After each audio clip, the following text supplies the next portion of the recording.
بسم اللہ الرحمن الرحیم۔ السلام علیکم۔ آج میں آپ کی خدمت میں وظیفہ لے کر آئی ہوں۔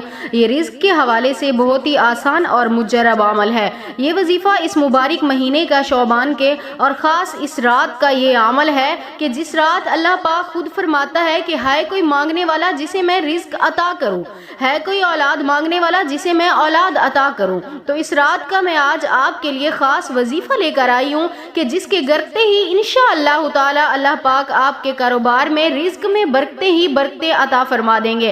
وظیفہ بتانے سے پہلے میری آپ سے چھوٹی سی گزارش ہے کہ اگر آپ ہمارے چینل پر نیو آئے ہیں تو ہمارے چینل کو سبسکرائب ضرور کر دیجئے گا۔ جیسا کہ میں نے آپ کو بتایا ہے کہ آج کا وظیفہ بہت ہی آسان اور مجرب وظیفہ ہے۔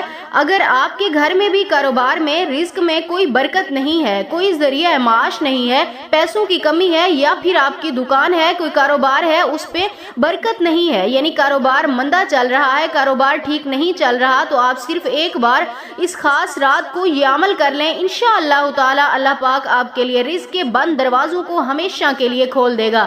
تو وظیفہ یہ ہے کہ آپ نے نماز مغرب کے بعد یہ وظیفہ کرنا ہے۔ شب برات کی رات کو نماز مغرب کے بعد آپ نے باوضو حالت میں اول آخر 11 مرتبہ درود پاک پڑھ کر 7 دانے چاول کے لے لینے ہیں۔ ان چاول کے 7 دانوں کو اپنے سامنے رکھ کر اس کے اوپر آپ نے ہر ایک دانے کے اوپر الگ الگ سے 70 مرتبہ یا رزاقو آپ نے پڑھنا ہے۔ 70 مرتبہ یا رزاقو آپ نے پڑھنا ہے، اور ان چاول کے دانوں کو آپ نے اٹھا کر جہاں آپ کے پیسے رکھے ہوں یا آپ کی جو بھی جگہ ہو، یعنی جدھر آپ پیسے رکھتے ہیں، جیب میں یا والٹ میں یا جہاں بھی رکھتے ہیں، اس جگہ پہ آپ نے ان کو رکھ دینا ہے، یعنی ان چاول کے 7 دانوں کو آپ نے رکھ دینا ہے۔ انشاءاللہ تعالی جب آپ یہ عمل کریں گے تو اللہ پاک ضرور آپ کے گھر پر رزق کی برسات پیدا فرما دیں گے۔ اور جب آپ یہ عمل مکمل کر لیں تو اس کے بعد اللہ پاک سے دعا کریں اپنے لیے۔ انشاءاللہ تعالی میری دعا ہے آپ جس مقصد کے لیے کریں گے اللہ پاک آپ کو ضرور کامیابی عطا فرمائیں گے۔